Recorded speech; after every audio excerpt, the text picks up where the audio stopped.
Praise the lord. దేవుని ఘనమైన నామమునకు మహిమ కలుగునుగాక. ప్రభు నామమున మీ అందరికీ హృదయపూర్వక వందనాలు. ఈ ఉదయకాలము దేవుని వాక్యాన్ని విందాం. కీర్తనలు 71:6. గర్భవాసినైనది మొదలుకొని నీవే నాకు ప్రాపకుడవై ఉంటివి. తల్లి గర్భము నుండి నన్ను ఉద్భవింపచేసిన వాడవు నీవే. నిన్ను గూర్చి నేను నిత్యము స్తుతిగానము చేయుదును. ప్రియమైన వల్లరా, గర్భవాసినది మొదలుకొని నీవే నాకు ప్రాపకుడవై ఉంటివి అని ఇక్కడ భక్తుడు రాస్తున్నాడు. ప్రాపకుడు ప్రియమైన వల్లరా ఒక అండగా, మరి ఒక ప్రియమైన వల్ల తోడుగా ఉన్నాడు.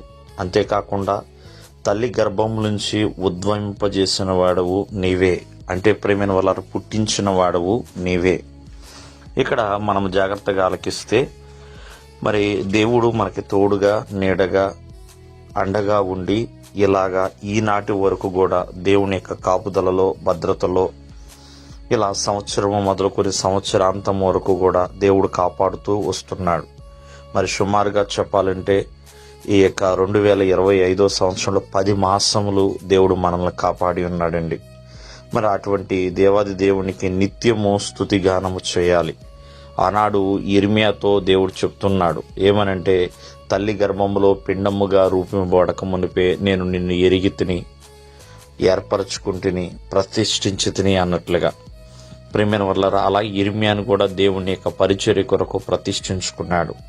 అలాగే భక్తుడైన యోహాను కూడా ప్రియమైన వల్లరా, మరి తల్లి గర్భములో ఉన్నప్పుడే యోహాను కూడా దేవుడు ఎన్నుకున్నాడు. చక్కగా పరిశుద్ధంగా పవిత్రంగా యోహాను బ్రతికి ఉన్నాడు. అలాగే దేవుని సేవలో బాప్తిసాలు ఇస్తూ ఎంతో మందికి సువార్తను అతను ప్రకటించి ఉన్నాడు. కావున ఈ రోజున ప్రతి ఒక్కరికి కూడా దేవుడు తోడుగా ఉంటున్నాడు. అలాగే ప్రతి ఒక్కరిని కూడా ఆయన జన్మింపచేశాడండి.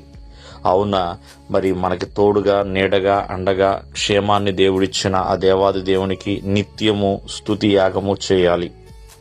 నిత్యము కూడా ఆయన్ని మహిమపరిచే వారిగా ఉండాలి. ఆయనకి కృతజ్ఞతా స్తుతులు చెల్లించాలండి. ప్రియమైన వల్లరా, మనం చూస్తున్నాం ఎన్నో భయంకరమైన పరిస్థితులు ఉంటున్నాయి. ఒకరోజు బ్రతకటం అనేది చాలా కష్టంగా మారిపోతుందండి. అని మరి అటువంటిది నేటి వరకు కూడా ఆరోగ్యమును, ఆయుష్ కాలమును, చక్కటి స్థితిని దేవుడు మనకిస్తున్నాడు. కావున అటువంటి మేలులు చేసిన ఆ దేవాది దేవునికి, ఆ గొప్ప కార్యములు చేసిన ఆ దేవునికి, ప్రియమైన వల్లరా, మనకి అండగా ఉంటున్న ఆ దేవునికి, బలమైన కోటగా ఉంటున్న ఆ దేవునికి ఎల్లప్పుడూ కూడా నిత్య స్తుతి గానం అనేది చెల్లించాలి. అలా చెల్లించేవారిగా ఉండి ఎల్లప్పుడూ కూడా కృతజ్ఞతా స్తుతులు చెల్లిస్తూ, దేవా నీ కృప ఎల్లప్పుడూ నాయన మా పైన ఉంచండి నాయన అంటూ ప్రార్థించాలి. దేవుడు మిమ్మల్ని ఆశీర్వదించును గాక. ఆమేన్.